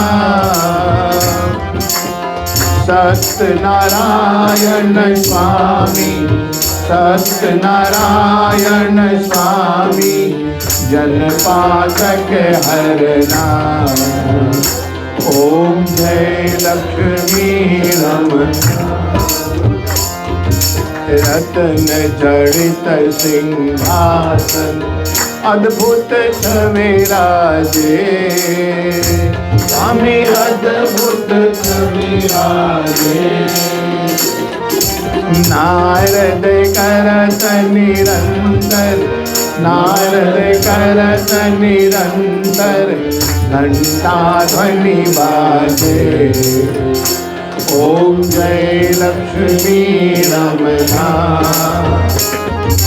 प्रगट भयव कलिकारक, तुझको दर्श दियो, स्वामी तुझको दर्श दियो। बूढ़ा ब्राह्मण बनकर, बूढ़ा ब्राह्मण बनकर, कंचन महल कियो। ओम जय लक्ष्मी रमना। दुर्बल भील कथारो, जिन पर कृपा करी, स्वामी जिन पर कृपा करी। चंद्रचूड़ एक राजा, चंद्रचूड़ एक राजा, जिनकी विपत्ति हरी। ओम जय लक्ष्मी रमना। ओम जय लक्ष्मी रमना। स्वामी जय लक्ष्मी रमना।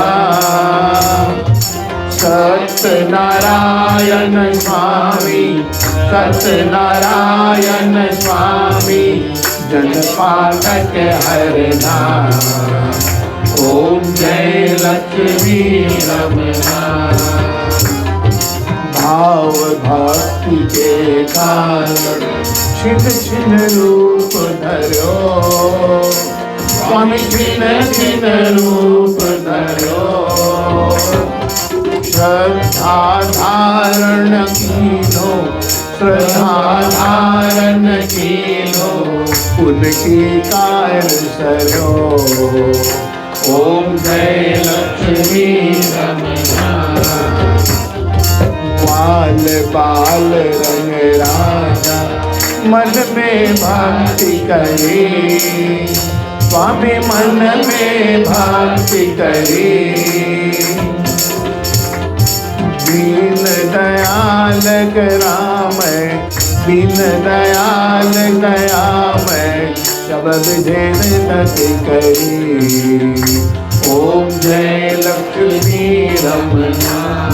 चढ़त प्रसाद सवारो, कदली फल मेवा, स्वामी कदली फल मेवा। धूप दीप तुलसी से, धूप दीप तुलसी से राजी मेरी सतदेवा। ओम जय लक्ष्मी रमना। सत्यनारायण जी की आरती जो गावे, स्वामी आरती जो गावे। कहत शिवानंद स्वामी, कहत शिवानंद स्वामी, मनवांचित फल पावे। ओम जय लक्ष्मी रमना। ओम जय लक्ष्मी रमना। स्वामी जय लक्ष्मी रमना। सत्यनारायण स्वामी, सत्यनारायण स्वामी, मन पातक हरना। ओम जय लक्ष्मी रमना। ओम जय लक्ष्मी रमना। ओम जय लक्ष्मी रमना। कर्पूर गौरं करुणावतारं, संसार सारं भुजगेन्द्रहारं, सदा वसन्तं हृदयारविन्दे, भवं भवानी सहितं नमामि। मंगलम भगवान विष्णु, मंगलम गरुड़ध्वजा, मंगलम पुंडरीकाक्ष, मंगलाय तनोहरि। सर्वमंगल मांगल्ये शिवे सर्वार्थ साधिके, शरण्य त्र्यंबके गौरी नारायणी नमोस्तुते। गौरी नारायणी नमोस्तुते। लक्ष्मी नारायणी नमोस्तुते। बोले लक्ष्मी नारायण भगवान की, उमापति महादेव की, राधेवर कृष्ण कन्हैया लाल की, नौ दुर्गा मैया की, सदगुरुदेव भगवान की, श्री हनुमान जी महाराज की, भागवत भगवान की, सुखदेव जी महाराज की, गंगा मैया की, जमुना मैया की, तुलसी मैया की, गौ माता की, सब संतन की, इस भूमि की, सनातन विश्व धर्म की जय। भैया फूल ऐसे घुमा कर भगवान के लगे रखकर दर्शन कराओ। ओम यजमान विजय देवस्थानी धर्मानी पतितें नाकंग महिमानांग संध्या संति देव हरारती दर्शनम सर्वदेवाय नमः। धन्यवाद। सभी कोई प्रेम से बैठेंगे। एक कीर्तन कर दो, कीर्तन कर दो। सभी कोई प्रेम से बैठेंगे। आरती का दर्शन एक नाम कीर्तन के साथ।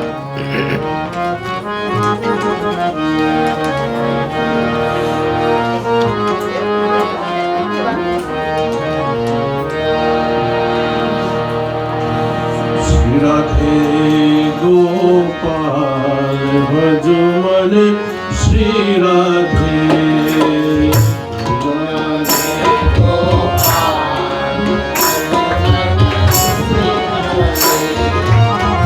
श्री राधे गोपाल भज मन श्री राधे। गाइयो सभी कोई। गोपाल भजो मन श्री राधे। श्री राधे जय जय राधे। श्री राधे जय जय राधे। श्री राधे जय जय राधे। ओ श्री राधे जय जय राधे। श्री राधे जय जय राधे। श्री राधे जय जय राधे। श्री राधे जय जय राधे। श्री राधे जय जय राधे। जय जय राधे। जय जय राधे। श्री राधे गोपाल भज मन श्री राधे। श्री राधे गोपाल भजो मन श्री राधे। श्री राधे गोपाल भज मन श्री राधे। श्री राधे गोपाल भजो मन श्री राधे। श्री राधे जय जय राधे, श्री राधे जय जय राधे। ओ श्री राधे जय जय राधे, ओ श्री राधे जय जय राधे। श्री राधे जय जय राधे, श्री राधे जय जय राधे। श्री राधे जय जय राधे, श्री राधे जय जय राधे। जय जय राधे, जय जय राधे। श्री राधे गोपाल भगवान श्री राधे, श्री राधे गोपाल भजो मन श्री राधे। श्री राधे गोपाल भगवान श्री राधे, श्री राधे गोपाल भजो मन श्री राधे। श्री राधे जय जय राधे, श्री राधे जय जय राधे। श्री राधे गोपाल भगवान श्री राधे, श्री राधे गोपाल भजो मन श्री राधे। भगवान श्री राधे, भजो मन श्री राधे। श्री राधे गोपाल भगवान श्री राधे। धन्यवाद। अनिल जी के साथ में कुछ क्षण फिर शुभकामना के साथ में आज रात्रि की कथा को विराम किया जाएगा।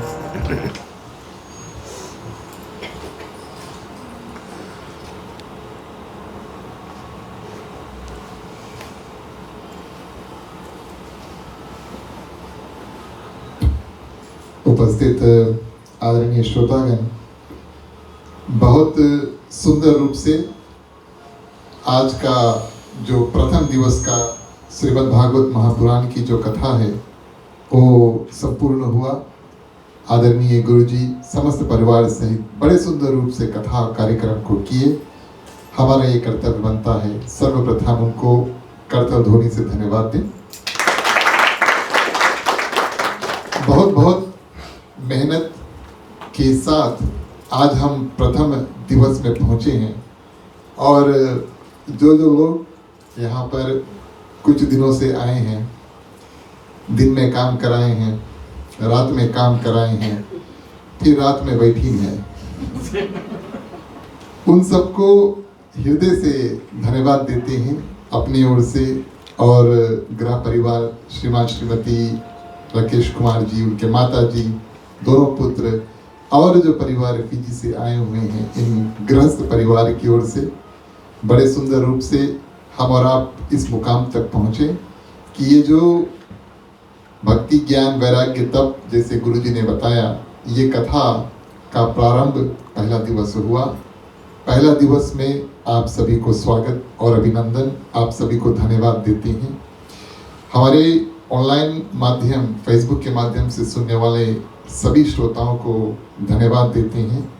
हम प्रयास करेंगे कि कल इससे थोड़ा और अच्छा हो और कथा कठिनाई से अगर आपके पास पहुंच रही है तो उसके लिए हम क्षमा चाहते हैं, लेकिन ये आश्वासन देना चाहेंगे कि फेसबुक के अलावा ये जो रिकॉर्डिंग है उसको भी कर रहे हैं, उसके बाद में आप यूट्यूब के माध्यम से आराम से बैठकर देख सकते हैं। प्रिय श्रोतागण, जो लोग यहाँ पर हमारे साथ आए, आप सभी को बहुत बहुत धन्यवाद। प्रथम दिवस का क्रम हमने इस सुंदर रूप से किया। आप सभी के लिए प्रसाद है, महाप्रसाद है, आप कृपया करें और मुख्य श्रोता परिवार को आशीर्वाद धन्यवाद देकर जाएं। ये हमारा और आपका कर्तव्य बनता है। इसके बाद में आदर्श सत्संग रामायण मंडली के सदस्य मिलकर थोड़ी देर के लिए कीर्तन करेंगे। जो लोग हमारे साथ जुड़ना चाहते हैं अवश्य आए, साथ में मिलकर और थोड़ी देर सत्संग का जो कार्य उसको करेंगे। धन्यवाद गुरु जी। धन्यवाद। उपस्थित प्रिय बंधुओं, शुभकामना के साथ में आज प्रथम दिवस की कथा को हम लोग विराम करेंगे और परमात्मा से यही कामना है जिन भी इच्छाओं को लेकर आज गृह मालिक परिवार विशाल यज्ञ का अनुष्ठान अपने द्वार पर किए हुए हैं, माता श्री को लेकर परमात्मा से कामना करें या पुण्य इन परिवार के जीवन में एक संपत्ति और संतति बने। शुभ कामना के समय माँ बहन अपनी आंचल ले सकते हैं। आंचल में बहुत बड़ी शक्तियाँ हैं। आपके हर एक इच्छाओं को परमात्मा पूर्ण करें।